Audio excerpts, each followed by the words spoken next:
The space station's orbit averages at 260 miles above Earth, but varies based on its apogee or perigee, the highest and lowest points of its orbit. Being that the space station is 260 miles above Earth, crew members are too far away to make things out like cars, people, or buildings, but they can see other landmarks around the world, and the long camera lenses they use help them zoom in on familiar sights of our home planet. NASA astronaut Steve Bowen captured Cape Canaveral on Florida's Atlantic coast earlier this month, near Cape Canaveral Space Force Station and NASA's Kennedy Space Center, where Crew 7 is launching from today. The contrast of the colors between the Indian River and Atlantic Ocean become much more pronounced from space. And here's a beautiful nighttime shot of the city lights of Mecca in the desert valley of western Saudi Arabia, captured by NASA astronaut Woody Hoberg on July 26th. Human presence on Earth becomes much easier to see at night. And this final image was captured by NASA astronaut Frank Rubio of Vadima Lake, one of the largest in Argentina, on May 7th. Each of these images are taken from the vantage point of the International Space Station that orbits roughly 260 miles above Earth. Satellites collect imagery of Earth too, of course, but the International Space Station is unique in seeing these viewing opportunities because astronauts and cosmonauts can tell scientists on the ground what they're observing and what stands out in real time. We can't wait to see what Crew 7 captures, but for now, we'll send it back to Hawthorne. Jesse and Leah. SpaceX's ultimate mission is to make life multiplanetary. To get us there, we've been developing a fully and rapidly reusable transportation system called Starship, the most powerful launch vehicle system ever developed and designed to carry passengers and cargo to Earth orbit, the moon, and planetary destinations like Mars. In fact, earlier today, the team completed a successful static fire of our Super Heavy Booster 9, an exciting step towards our next Starship flight test. But you have to learn to walk before you can run, or should I say fly. And our learning started with Dragon, designed from the beginning to transport both people and cargo to space. The Dragon hanging from the ceiling behind us was initially flown to certify SpaceX for cargo missions to the space station. Dragon launched to space in December 2010 and became the first private spacecraft to return from orbit. 2 years later, Dragon became the first commercial spacecraft to deliver cargo to and from the space station, and in 2020, as we remember well, became the first private crewed spacecraft to reach the International Space Station. Altogether, the reusable Dragon spacecraft has completed 9 human spaceflight missions and visited the International Space Station 38 times. Dragon is capable of carrying up to 7 passengers to and from Earth orbit and beyond. And these days, we are very much focused on the beyond. Now, of course, we already have explorers on the Red Planet, paving the way for humans who will arrive in the future. NASA's Perseverance rover landed on Mars in 2021 after an almost 7-month journey. Its mission addresses high-priority science goals and also provides opportunities to gather knowledge and demonstrate technologies that address the challenges of future human expeditions to Mars. These include testing a method for producing oxygen from the Martian atmosphere, identifying other resources such as subsurface water, improving landing techniques, and characterizing weather, dust, and other potential environmental conditions that could affect future astronauts living and working on Mars. Now, of course, Perseverance also brought along another passenger named Ingenuity. This is the first helicopter ever flown on Mars. There's Ingenuity being deployed from Perseverance and those historic flights that we've seen so far. When the time comes for human explorers, they'll have to take everything with them for a surface mission. Building bases or even cities on Mars will require huge amounts of cargo and eventually crew. So we're designing Starship from the beginning to carry hundreds of tons of cargo into space and be able to be refueled in orbit. Before Mars, Starship will play a key role in the exploration of the moon. SpaceX is providing the lunar lander, which will return astronauts to the lunar surface for the first time in 50 years under NASA's Artemis missions. With the ability to deliver cargo and people to the lunar surface, we'll be ready to help humanity build a sustainable presence on the moon and learn how to live off-world before the next step to Mars. Today, however, we are going a little closer to home, and the work we're doing on the space station also paves the way to Mars, but it takes place in low Earth orbit. As Courtney mentioned, the area includes any spacecraft that orbits at or less than 1,200 miles from our home planet. That's pretty close in comparison to our moon, which is almost 240,000 miles away and is referred to as deep space. Deep space missions like future missions to Mars will challenge us like no spaceflight journey has before when we start looking to send humans millions of miles away from home. Long duration missions on the space station, just like Crew 7, directly inform how we'll plan to support the first humans bound for the Red Planet on missions that could last months or even years. So we really look forward to those human missions to Mars. And right now we're paving the way with today's exciting mission, plus through Artemis launches to the moon. For now, I'll send it back to Daryl and Jessica at KSC. Thank you very much, Leah and Jesse. And to keep our astronauts safe while on missions to the moon and Mars, NASA is working to understand the long-term effects of living in space. Earlier, NASA's Jasmine Hopkins caught up with NASA's Chief Deputy Science Officer for our Human Research Program. One of the investigations launching on Crew 7 is nicknamed CIPHER, and it will study the physiological and psychological changes in up to 30 astronauts. Joining us now to talk more about it is Kristen Faub from Johnson Space Center. So Kristen, tell me about your title and the 14 different investigations that make up CIPHER. Yes, I am the Deputy Chief Scientist at the Human Research Program, and 14 research studies, all wrapped into one research complement called CIPHER. What we want to do is study the impact of microgravity on bone, exercise, vision, behavioral health, and not only as individual elements, but how they all interconnect together. And not only do we want to study that, but we also want to understand the impact duration has on the human body and microgravity. This is going to be really important information for us for the Artemis missions and for Mars. Right, Kristen, and on that note, we have been studying in low Earth orbit for over 20 years now. So how is CIPHER adding into that? Yes, 20 years, and we've learned a lot about the changes that happens in the human body in space. Plus, we also have learned a lot about the twin study that happened a few years back. So CIPHER is just a build on top of all of that knowledge that we've gained so far, plus all of the technology that we have today, data analysis. It's a great time to start CIPHER. It really is. And after the launch of Crew 7, how soon can we expect to get the data back from CIPHER? Well, once we start getting data, we'll start processing it, and then when we start to understand some of these observations and findings over hopefully these 30 crew, it's going to take time because 30 crew is going to be a lot of information. But once we start to find some interesting observations, we'll let you know. Absolutely. It will be well worth the wait. Thank you so much for being here tonight, Kristen. It's my pleasure. Back to you. All right, thank you, Jasmine and Kristen. We're going to turn it over now to Hawthorne, California, and check in with our team at SpaceX headquarters for an update on the launch progression. How are we doing? Thanks, Daryl. I'm Ronnie Foreman, a commercial sales manager here at SpaceX. We are coming up on just about 46 minutes until launch, and our teams are carefully moving through the process to lift off. A lot of preparations have brought us to this point today, including a dry dress rehearsal and static fire earlier this week. For those of you following along, you'll also know that we stood down from yesterday's launch attempt for additional data reviews. But for now, all systems are looking good for launch. So next up, our launch director will check in with the team for readiness, both for prop load and for launch.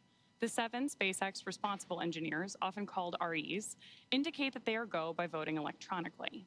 The launch director will also check in with the Dragon mission director, or MD, on the nets, and NASA launch manager to make sure that they are ready to move forward as well. And as Jesse mentioned earlier, the Falcon and Dragon launch teams, as well as key NASA launch members, are in the Launch and Landing Control Center at Hangar X in Florida. On screen, you have that incredible view of the Dragon spacecraft with the crew access arm still in the service position. The crew right now is on board Dragon, waiting to get the green light to stow the crew arm for launch and arm the launch escape system. Great shot of our astronauts there. Once the launch director gives the go-ahead, we should get a good view of the access arm as it swings away from the capsule. The range continues to be go for launch, monitoring the clearance area surrounding our launch pad, as well as the air and sea space along the flight corridor. And at Kennedy Space Center, weather is looking good for launch. If you're joining us on the ground in Florida, you know it's just about 82 degrees outside with light ground winds. Overall, we are looking good for launch in just about 45 minutes with a 5% chance of weather violation.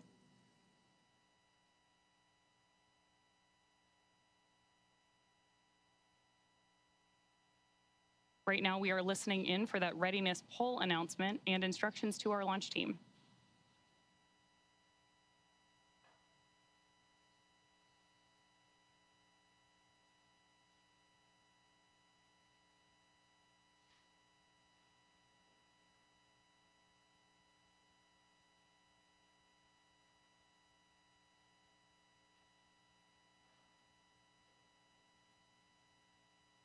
Again, this poll is going to be the go or no go to move forward with propellant loading for today.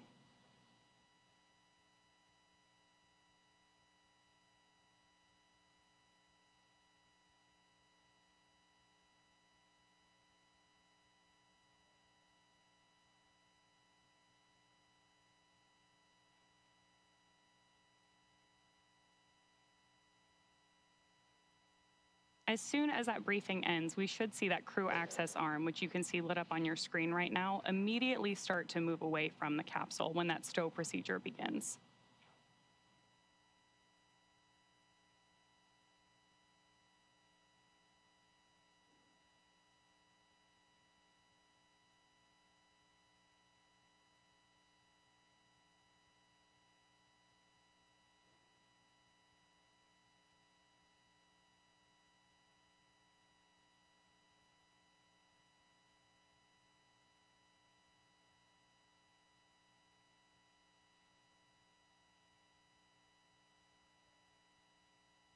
Coming up on just 43 minutes to launch.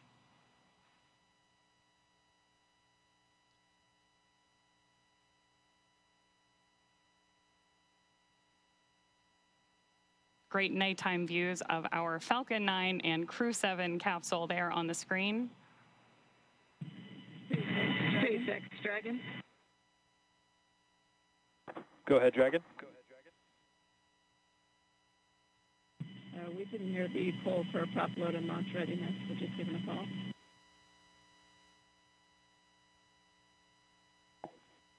And sorry, Dragon, I just missed the last of your sentence there. Can you please repeat?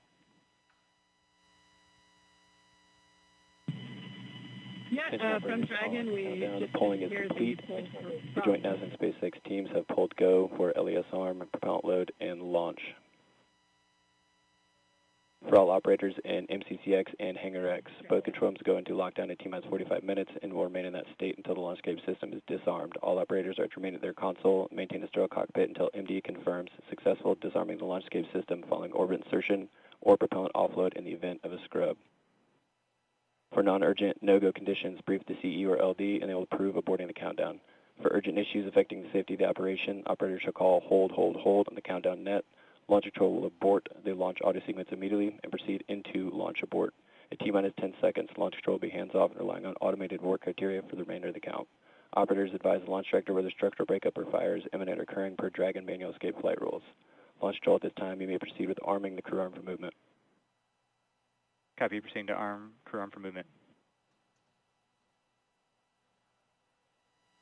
And with that, we are moving forward toward launch. Propellant loading will begin in just over 5 minutes, but in the meantime, let's check back in with Daryl and Jessica.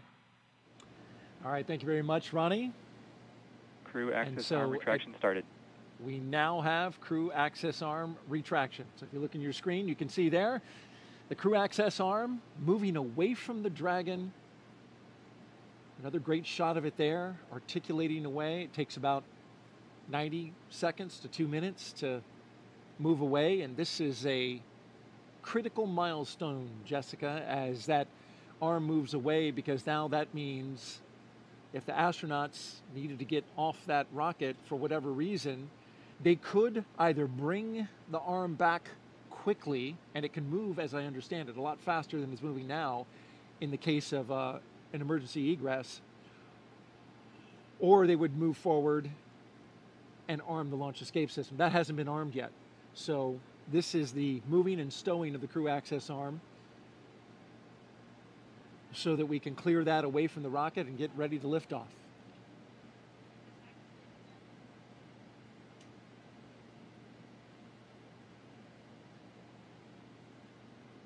After that, Crew access arm retraction complete.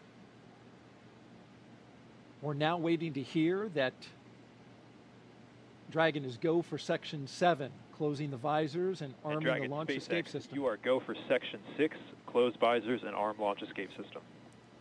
Well, they changed the number, but it's the same. Dragon copies, go for Section 6, launch escape system arming.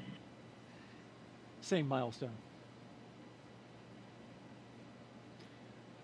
I hear from previous crews that this system arms the very loud thump, so they can actually hear that on board.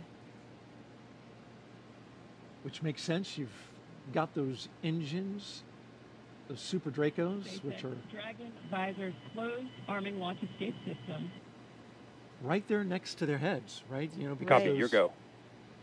Right, and sounds like that was Jasmine saying she was ready to arm, and that command can be sent from either the ground or the crew, and the crew is sending that command now to arm that system.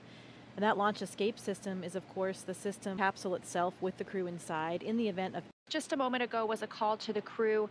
There was a sensor issue that they are tracking. However, they are just continuing with the count, continuing to monitor it. And so we are continuing to discuss what we have in front of us, which is Dragon. Together, the Dragon spacecraft and its trunk stand over 26 feet tall. There are 2 windows on the spacecraft, plus 1 under the nose cone. The nose cone opens shortly after launch to expose the forward bulkhead thrusters and docking mechanism that will connect with the space station. Dragon's trunk holds solar cells, which power Dragon while it's in free flight. The trunk can also carry unpressurized cargo, and on some cargo resupply missions, we use Dragon's trunk to deliver the new solar arrays that are being installed on the space station. As always, Dragon will be delivered to orbit today by SpaceX's Falcon 9 rocket, which provides 1.7 million pounds of thrust on its first stage, thanks to its 9 Merlin M1D engines. Once the first and second stages separate, these engines are also used to help land the first stage. The first stage will perform 3 burns today as it makes its way back down to Earth. First is the boost back burn, where 3 of the M1D engines will reignite to help flip the first stage around to head back to the launch site. The second burn is the entry burn. That's where a single engine will reignite and shut down to help slow Falcon 9 down as it prepares to re-enter the Earth's atmosphere. And then finally, the landing burn. That'll be where 3 engines will slow down the rocket enough to perform a precision landing back down on landing zone 1. Meanwhile, the second stage continues to orbit, powered by 1 single Merlin vacuum engine with over 220,000 pounds of thrust. The second stage will secure Dragon's entry into low Earth orbit before separating, leaving Dragon to continue its journey to the space station on its own thrusters. About 40 seconds after separation, Dragon's nose cone deploy sequence will begin, exposing its guidance navigation controls that help Dragon autonomously fly to the space station. With T0 coming up in just about 20 minutes, our teams at the Cape in Hangar X are doing a series of system checks to ensure Dragon and Falcon 9 are ready. Let's check in with Ronnie for a quick status update. How's it going, Ronnie? Thanks, Jesse. We are still looking good for an on-time launch just over 20 minutes from now, and we'll keep monitoring all the vehicle systems. There we heard the call out for RP1 load complete on stage 2. So that means we are, of course, getting closer to liftoff. Both Dragon and Falcon 9 continue to be healthy, and we're not tracking any major issues at this time. Right now, we're continuing to prep the vehicle for flight, and propellant loading began at T-minus 35 minutes. We also heard the call out a few minutes ago that the launch escape system is now armed. The range, which is monitoring keep-out zones and among other key flight requirements, also continues to report no issues, and they are go to support launch tonight. Weather also looks good, and we are still tracking just a 5% chance of violation at our T0 time. But as a reminder, today we have an instantaneous launch window, driven by the orbital mechanics constraints of 2 spacecraft meeting in orbit. Fun fact, the technical term for that meeting is called a rendezvous. So at this point, if we hear a hold for any reason, we will have to stand down tonight because of that instantaneous launch window, and instead target our backup opportunity, which is tomorrow at 3:04 a.m. Eastern Time. But for now, with all systems go, let's turn it back over to Courtney for a status update from Houston. Thanks, Ronnie. The flight controllers here in Mission Control Houston are ensuring that the space station is ready to receive Dragon. They're also checking all communication links between the station, Dragon, and the ground are working properly, and right now everything is proceeding as planned. Teams here in Mission Control Houston, the team in Hawthorne, and the astronauts aboard the station will monitor the autonomous docking of Dragon tomorrow when they enter joint operations, which happens when the spacecraft enters the approach ellipsoid, which is an invisible boundary that helps us monitor spacecraft arriving and departing. After docking, the crews will perform a series of leak checks, then work to open the hatches both on the Dragon side and inside the station's pressurized mating adapter. We expect hatch opening to happen about an hour and a half after docking. Once on board, the astronauts will be greeted by the space station crew and will then join in for opening remarks for the new crew members. Here in Mission Control, Flight Director Chris Dobbins is on console overseeing the team for launch, and Flight Director Judd Freeling will be on console tomorrow for docking. That's it from here in Mission Control Houston. I'll toss it back to the team in Florida. Daryl, how's it looking? All right, thank you very much, Courtney. And if you just joined us, T-minus 17 minutes and counting from the 7th astronaut rotation mission to the International Space Station under NASA's Commercial Crew Program. Commander Jasmine Mogbelli, pilot Andreas Mogensen, or Andy Mogensen, and mission specialist Satoshi Furukawa and Konstantin Borisov are strapped into their seats inside the Dragon Endurance. They're at the top of the rocket. Falcon 9 rocket fueling. That operation is well underway. Launch escape system is armed. Of course, that means Dragon is prepared to launch itself. SpaceX, stand by for an update on the sensor. Teams are still discussing and looking for our path forward. As you just heard there, SpaceX is Dragon copy. looking at a sensor issue.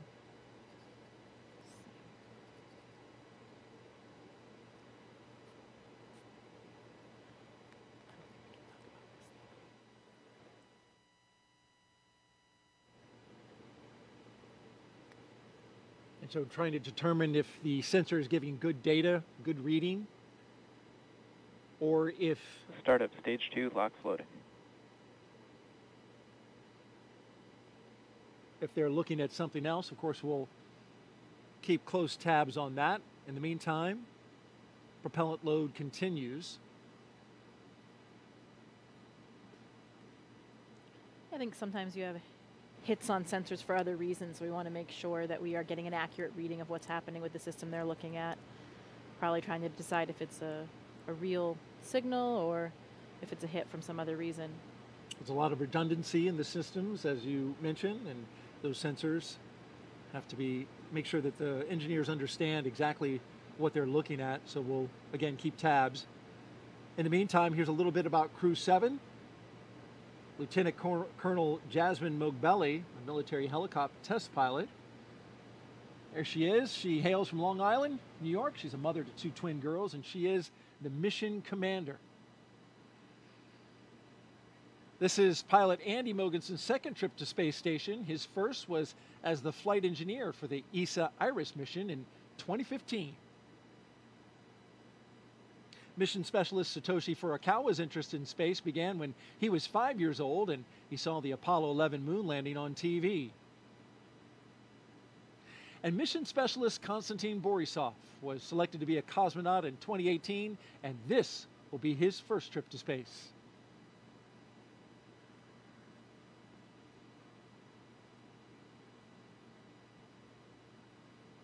We've got more than 10,000 people all gathered, including these folks. Some special students. Those kids are, I shouldn't call them kids, they're students, right? College students. They're part of the First Nations launch, and they're giving us a big wave from the Banana Creek viewing location. They're from the University of Washington, University of Colorado, and Queen's University. They're visiting as part of NASA's First Nations launch, an Artemis Student Challenge, where they design, build, and launch their own high-powered rockets. And those students that you saw there in the stands, they were the grand prize winners. So welcome and enjoy the launch. T-minus 14 minutes and counting. Awaiting Crew 7 are 7 crew members at their destination at the International Space Station. I caught up with 3 of them as they were zipping around the Earth. Hey, Daryl, good morning. Well, good morning to you, Frank, Stephen, and Woody. Okay, minutes away from liftoff. You're inside the spacecraft. What's it like? The rocket is a living, breathing machine. We fuel the Falcon 9 rocket on the pad while the crew is on board. I expected that my heart would be racing, but actually it was just so much like training that I felt quite calm. Well, I'm sure calm will give way to excitement, right, when Crew 7 comes aboard. What do you think that'll be like?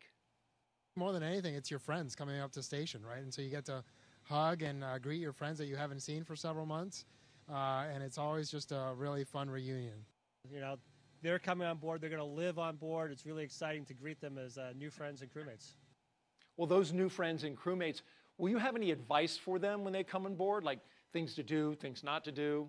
The awesome thing is that we have an amazing ground team that catches all of it and keeps us honest and keeps us out of trouble. And so you can just kind of relax and enjoy it and just allow yourself to take it in, because it really is a pretty special experience. Really enjoy your time up here with the people, with the environment, and with the opportunity to work up here and look at the Earth. It's really amazing. Just really enjoy it. All right, speaking of enjoyment, do you have a fun way to confirm that you're in space, something you can do?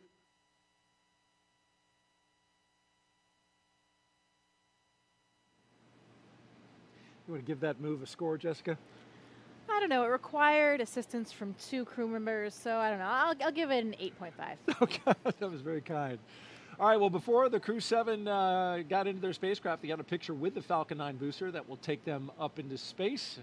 There they are on the business end of those 9 Merlin engines. Once we leave planet Earth, these fine folks at Johnson Space Center will take over. Dragoon This is Mission SpaceX. Control. We are still continuing to assess that sensor and proceeding with the count. Okay, so as you heard, they're SpaceX Dragon copies, continuing with the count while the C's assessed. still working the sensor, but at the same time continuing to load the propellants on board Falcon.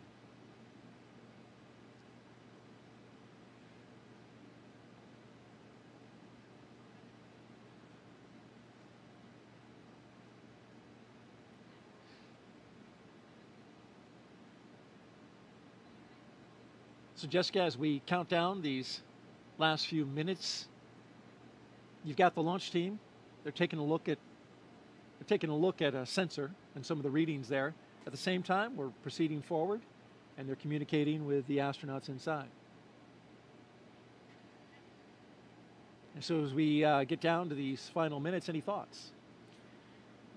This is an exciting time for the crew. You know, they're probably running through some checklists of their own right now. They may be pretty busy in there, going through those same things that they've done in their simulations so many times before. But I bet it's getting pretty real right now, and hearing those calls about the sensor probably raises a few questions as well, but I know the ground will keep them informed as we go. 10 minutes, it's getting very close.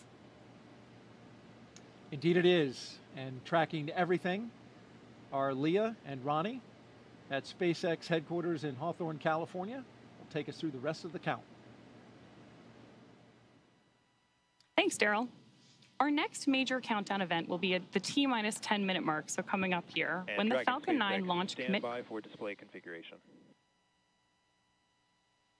There we go ahead and have the Dragon astronauts are standing by for display configuration, which will let them know that we are even closer to liftoff. The launch commit criteria that we're waiting to hear that call out for are specific thresholds and pieces of information about the entire Falcon 9 system needed to make sure that the rocket is healthy.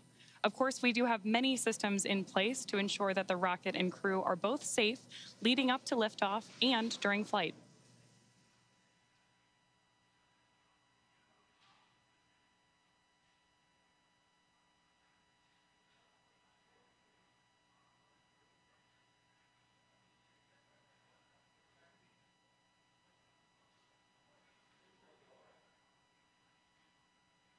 Coming up on 9 minutes until liftoff today, which is also about the same amount of time it takes to get to orbit, a 9-minute ride. That's about the time we'll see second stage cutoff. A few minutes after that is when we'll see Crew Dragon separate from the second stage. And we'll be listening to some performance calls as we get into the final countdown, of course, and then after liftoff. On the ground, you'll hear SpaceX flight controllers reporting on trajectory, speed, booster performance, and other key milestones. But there are some other calls you'll hear the crew make also after liftoff. These are different abort zones. They come in the form of different number and letter combinations. And these are throughout the flight up the eastern seaboard. So the first two are 1A and 1B. They have that name because they're in the first stage. That lasts until they're up to the very north of North Carolina. And the next are 2A through 2E. Those come into play when the second stage is powering Dragon. That takes us from the top of North Carolina all the way to the tip of Newfoundland in the northern Atlantic. Now, a little bit different from the other naming system, you'll hear the call Shannon, which refers to Shannon, Ireland, meaning they would target off the coast of Ireland if they were later in that second stage and needed to abort. You'll hear those different calls throughout the flight uphill, along with key performance callouts from the guidance, navigation, and control officer, as well as the propulsion lead.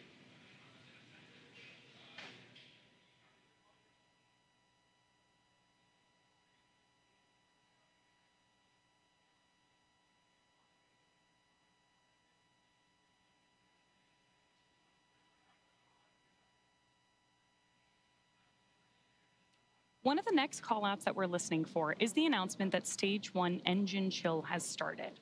Right now, the propellant in the tanks is isolated from the engines, but at T-minus 7 minutes, we'll open up the engine pre-valves and start passing just a trickle of liquid oxygen through the Merlin engine pumps, chilling the engines for the start sequence. We do this because the super chilled and densified liquid oxygen is really cold, and we use that small amount of LOX to basically prepare the engine hardware.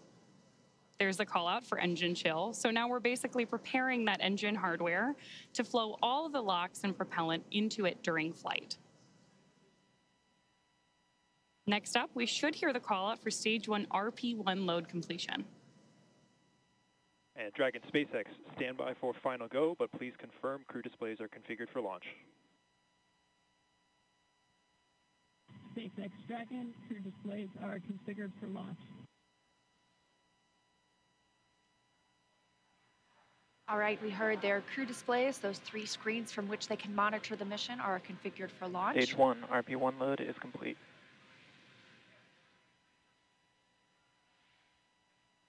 And confirmation that RP1, the densified kerosene or the rocket fuel that propels the crew into orbit, loading is complete on the first stage. We did hear the second stage was completed a short time ago as well.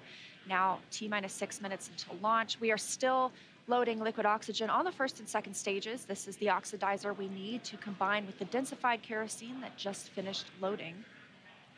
Coming up, we will hear the call for Dragon to configure for terminal count and then transition to internal power at about 5 minutes until launch.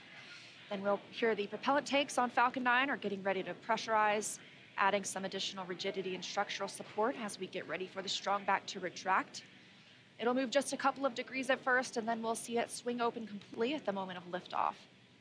That strong back provides access to Falcon 9's fueling lines and umbilicals for the prop load and the different gases being loaded on board. So we're continuing to check through a couple of more fueling milestones, including one around the 2-minute mark, where we will hear that the liquid oxygen is finished on board the second stage.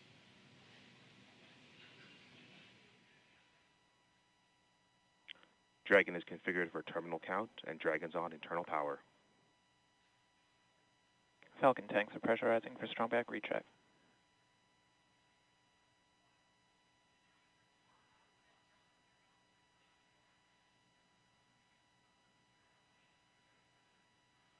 So there we heard the call out that we are preparing for strong back retract. And as Leah just mentioned, the strong back is that white truss structure that you see on the left side of Falcon 9. Got a better shot of it right there. Strong back is retracting. Just before lift. There we heard the call out from Mission Control that we are retracting the strong back now. The strong back is part of the transporter erector, which was used not only to roll Falcon 9 out to the launch pad, but also to raise it into its vertical position. It will retract just about 2 degrees first after those clamp arms open up around the base of Dragon's trunk, and then just before liftoff, we'll actually go all the way back to 45 degrees retracted to give Falcon 9 and Crew 7 room for liftoff.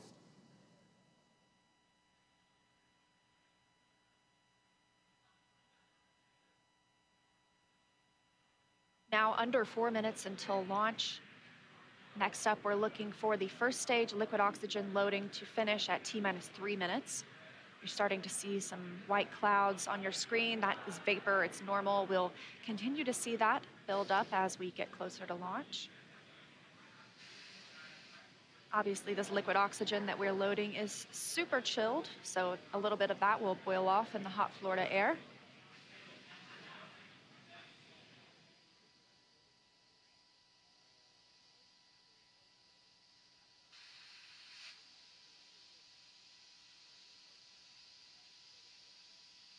Stage 1 LOX loading is complete. Great view of Crew 7 there inside of the Dragon spacecraft, awaiting liftoff just under 3 minutes from now.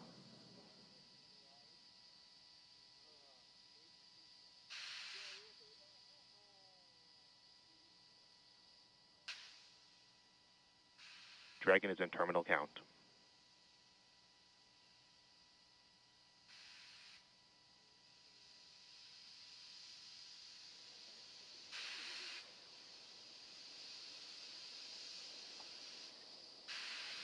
Now about 2 minutes and 30 seconds until launch. Next milestone, we're looking up for stage 2 LOX load to complete. Additionally, shortly after that, we'll hear gas closeout begin, isolating the feed lines from the different gas systems for the Falcon 9 rocket. Those will get vented overboard through the umbilicals and the strong back itself.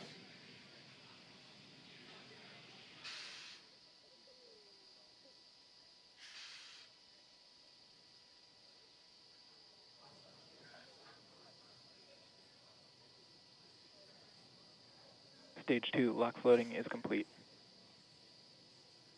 Dragon is in auto idle.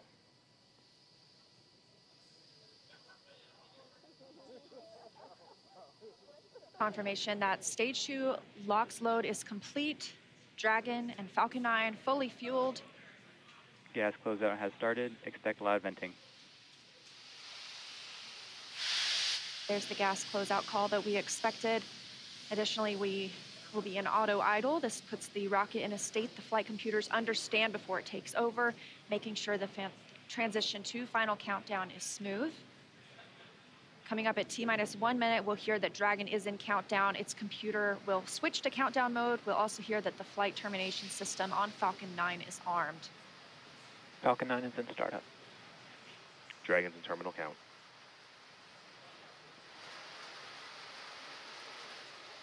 Dragon's flight computer in countdown and configured for launch, and the flight termination system now armed. Less than a minute until liftoff today. Dragon, SpaceX. This flight termination Go for system. launch. Dragon copy, go for launch. You heard it, Crew 7 getting the go for launch, just T-minus 30 30 seconds seconds. away for an on-time launch. At the time of liftoff today, the space station will be flying 260 miles over southeastern Iraq. T-minus 15. T-minus 10, 9, 8, 7, 6, 5, 4, 3, 2, 1. Engines full power. And liftoff. Go Falcon, go Dragon, go Crew 7. Endurance ascends, an international crew Copy, 1 Alpha. destined for the International Space Station. Stage 1 That's propulsion is 1.7 nominal. million. Good calls from the propulsion officers here. Propulsion's nominal. 1.7 million pounds of thrust on Falcon 9, taking Crew 7 to the International Space Station, now traveling almost 300 miles per hour.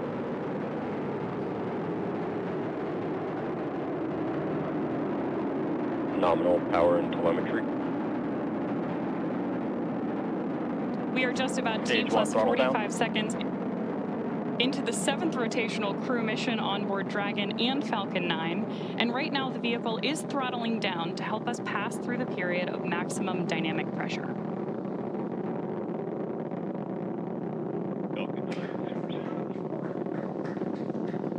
There's the call out that Crew 7 is now moving faster than the speed of sound. Stage 1, throttle up. Confirmation we have moved through max Q and are throttling back up. Copy, 1 Bravo. Heard that call from Jasmine on Crew 7, as well as confirmation from the ground. The call out for 1 Bravo means we are in the second and final abort mode for the first MVAC stage, chill but continuing is to underway. get good performance. We've got engine chill on the second stage MVAC engine. We will then be looking for MECO, or main engine cutoff, where the 9 engines on the first stage will cut off ahead of the first and second stages separating. Then the single Merlin vacuum engine on the second stage will ignite. We are now coming up on 2 minutes into the flight, the spacecraft traveling over 2,000 miles per hour. Really incredible nighttime views of Falcon 9 and Crew 7 on your screen right now.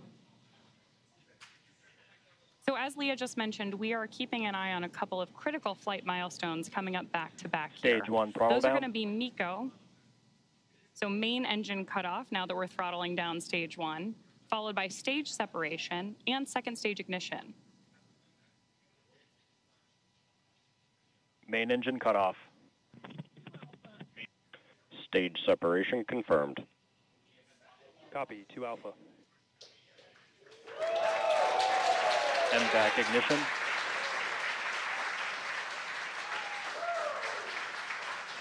So there you heard and saw MECO, stage sep, and hopefully you heard Jasmine call out for the 2 Alpha abort mode just before second stage ignition. And of course, this is the second stage, powering Dragon on its flight, now traveling almost 4,000 miles per hour. Over 3 minutes since launch, the second stage will continue to power the spacecraft. And our first look at the crew inside.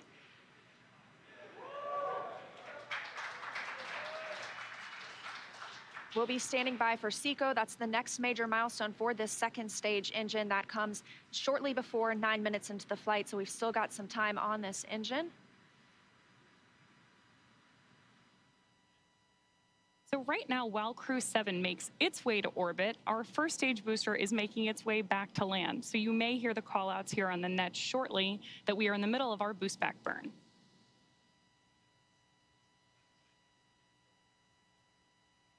Right now, stage 1 is coasting. Dragoon SpaceX, trajectory nominal. Good call-outs there that Dragon is on the right track.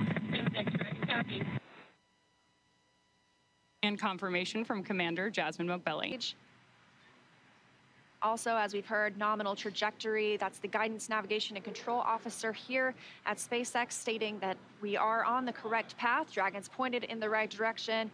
The second stage continues firing until, like we mentioned, second stage engine cutoff at about 8 minutes and 50 seconds into the flight. Right now, we are 4 minutes and 30 seconds since our on-time liftoff, now traveling at 5,000 miles per hour. This single Merlin vacuum engine can provide over 220,000 pounds of thrust in the vacuum of space, doing its job to take our crew to the International Space Station today. Dragoon SpaceX, trajectory nominal. More good news from Mission Control. Acquisition of signal, Bermuda. So with that Bermuda call out, we actually know that the ground station transmitting this flight data back to us is coming from Bermuda.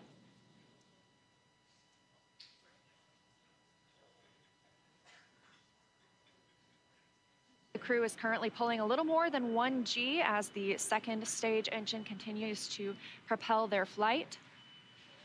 Continuing to hear good calls to the crew, now 5 minutes and 30 seconds into the flight, traveling at 6,400 miles per hour. Again, we will continue to see this second stage fire for about 3 more minutes. Shortly after second stage engine cutoff, we will see it separate from Dragon, which will continue its journey.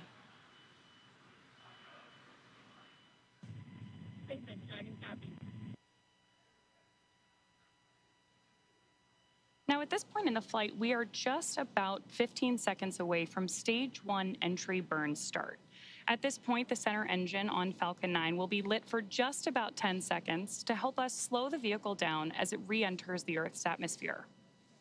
That's not the only thing helping us on reentry, though. The first stage sees high drag on reentry, which scrubs roughly 70% of the velocity by the time the landing burn begins, which you just had great views of on the left-hand side of your screen.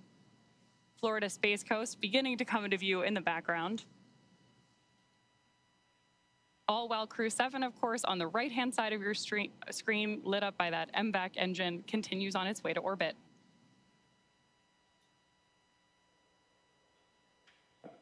We are now coming up on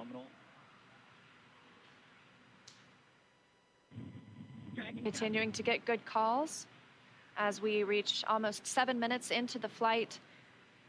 Crew traveling at 9,400 miles per hour. Again, we still have about 1 minute, 45 seconds left with the second stage propelling the crew. And of course, we are also expecting that landing burn start from Falcon 9 any second now. Great views.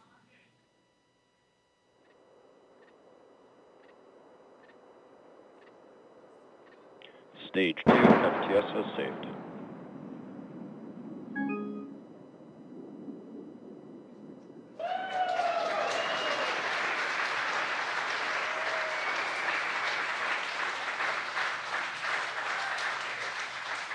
Great news there that Stage 1 has successfully landed back at Landing Zone 1 in Florida. And Stage 2 continues to propel Dragon and our Crew 7 crew members. We now are coming up on SECO, second stage engine cutoff. Again, looking at that about 8 minutes and 50 seconds into the flight. Everything continues as planned today, now traveling over 13,000 miles per hour. Again, we're looking for eventually a good orbital insertion at which we'll be traveling. Good calls here at Mission Control in Hawthorne.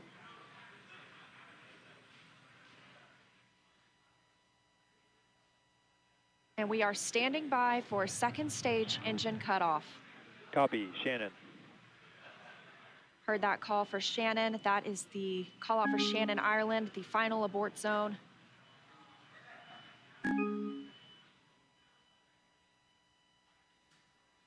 MVAC shutdown.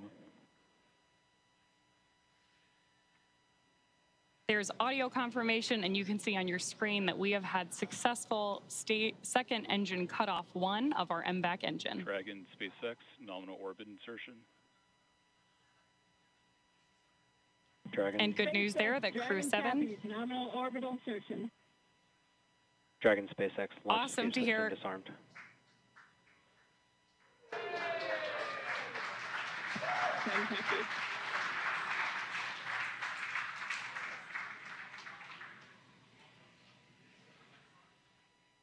That's the first look at the crew, now in microgravity, confirmation of a good Earth orbit insertion. We are now coming up on 10 minutes into the flight. Of course, we saw second stage engine cutoff, and you're actually getting a look at their zero-G indicator there. We'll stand by for them to tell us a little bit more about that shortly, but we are also standing by for second stage separation from Dragon. Acquisition of signal in Finland. So as Leah mentioned, right now, Dragon and Stage 2 are still attached. Great views of that zero-G indicator there. And what we're doing right now is basically letting any residual dynamics of the vehicle settle out prior to separation.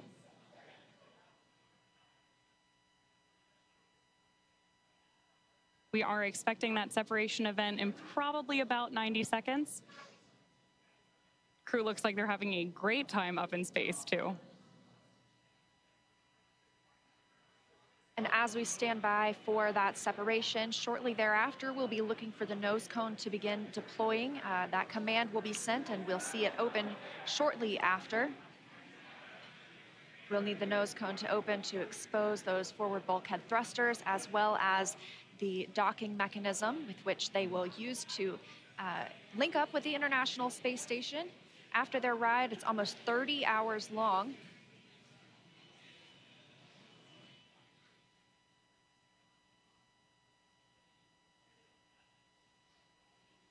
Again, we had liftoff right on time today at 3:27 a.m. Eastern Time. The crew making a smooth journey into orbit. It's now been 11 minutes, 20 seconds since that liftoff. We had confirmation of good orbital insertion, and we are standing by for second stage separation from Dragon.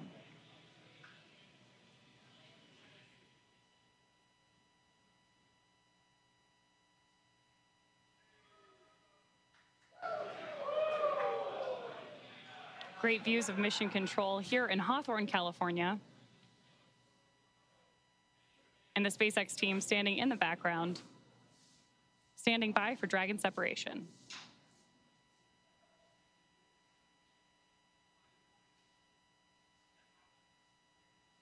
Of course, you also have continued telemetry readouts from Dragon and Stage 2 in the bottom left-hand corner of your screen.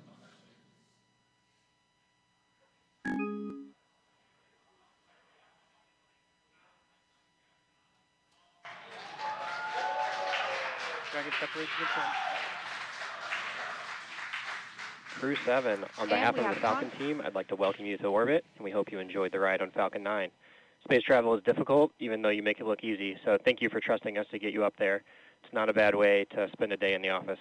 Stand by for words from the launch director. Hello, Crew 7. This is Launch Director here on Countdown. On behalf of the entire SpaceX Launch and Recovery team, I'm honored to welcome Dragon's first ever all-international crew to orbit. Счастливого пути, Gotor, Iterashai. Godspeed, Crew 7. Cheers.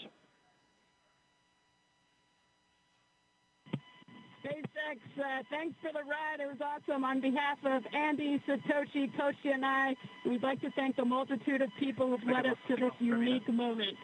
We may have 4 crew members on board from 4 different nations, Denmark, Japan, Russia, and the USA, but we're a united team with a common mission. We hope the work we do serves to benefit our beautiful home planet and those on it. As you said, human spaceflight requires an unparalleled level of vigilance and rigor, and we thank all those who prepared not only us, but also this truly impressive spacecraft for flight. Finally, to our families, carry the greater burden of our choice to explore. Thank you. Go Crew 7. Awesome ride. Really incredibly moving words from Commander Jasmine Mogbelli now that she and her international team are up in space. That is going to end our coverage from Hawthorne until we pick back up with our docking coverage, like Leah mentioned, just about 30 hours from now. But for now, I'm going to hand it back over to Daryl and Jessica at Kennedy Space Center to wrap up our launch coverage tonight. All right, thank you very much, and great job. And Jessica, what a launch. It was spectacular. Like we said, those night launches are something to see. You see all those bright lights. You see those little nitrogen pulses when that first stage is coming back down. Spectacular. Phenomenal roar, the thunder. You could feel it in your chest. And then, of course, the booster came back and landed, and that was some extra pop. Pretty impressive all around. Sights, sounds, and even those feelings. That's new, of course, to crew, to NASA crew, is bringing the booster back. NASA decided they have a lot of prop margin, propellant that is, and so they burn the first stage a little less and the second stage a little more. It allows them to bring the first stage back and back to land, which is good to see. And so you saw the zero-G indicator floating around. Tell us what it was. I did. Well, that, Daryl, was a 3-toed sloth. Important distinction, not a 2-toed sloth. Oh, really? Yeah, so apparently this is one of Andy's kids' favorite animals. And as a family, they were even fortunate enough to see one in the wild in Costa Rica last Christmas when they were on vacation. So it was all kind of fate leading up to this, I think. How about that? This is Andy Mogensen. Andy Mogensen, the pilot. That's correct. That's right. And I guess his family calls him the slowest person in the world. So another reason why this 3-toed sloth had such meaning for all of them. Well, that actual sloth in the capsule looked like it was moving slow as well, but he's got an excuse. You know, we have a saying in space, and it's often true. Yeah. Slow is smooth, smooth is fast. And when you rush too much, especially in space, doing a spacewalk or anything that you're doing, you get in trouble. So slow is smooth, and smooth is fast. Wise words from our veteran space flyer, Jessica Muir, sorry. It's early. Hey, we got some social questions. Let's take a few. You do mind? Absolutely. All right.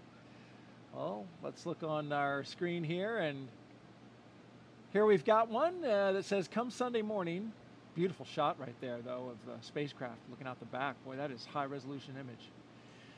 Come Sunday morning, Earth Eastern Time, what are the first few tasks the crew will do, and how will they best acclimate and get dialed into their mission? Well, when we wake up in the morning on board the space station, we open up our computer and we have a plan that lays out our entire schedule for the day, whether it's scientific experiments, hardware, maintenance, whatever it is that you need to get done. I know what this crew will be doing. One of the first things they do, of course, is a safety briefing. So we want to make sure that they have all of the information they need in case they had any kind of situation on the space station where maybe they needed an emergency breathing mask or a fire extinguisher, anything like that. Safety first at NASA, and that's the first thing that we do when you arrive on board the space station as well. The veteran crew that is up there will take them through that, show them where everything is, talk through some of the main messages, and then they'll have a longer session usually the next day or later that week. They'll get into their crew quarters. Usually your crewmates will do a favor for you and unpack some of your things so you don't have to do all that when you get there. You arrive to your crew quarters and already have some of the things that you need out, maybe even some pictures from home. When I arrived, my crewmates had really taken great care of me. They had decorated my crew quarters. I had pictures of my friends and family.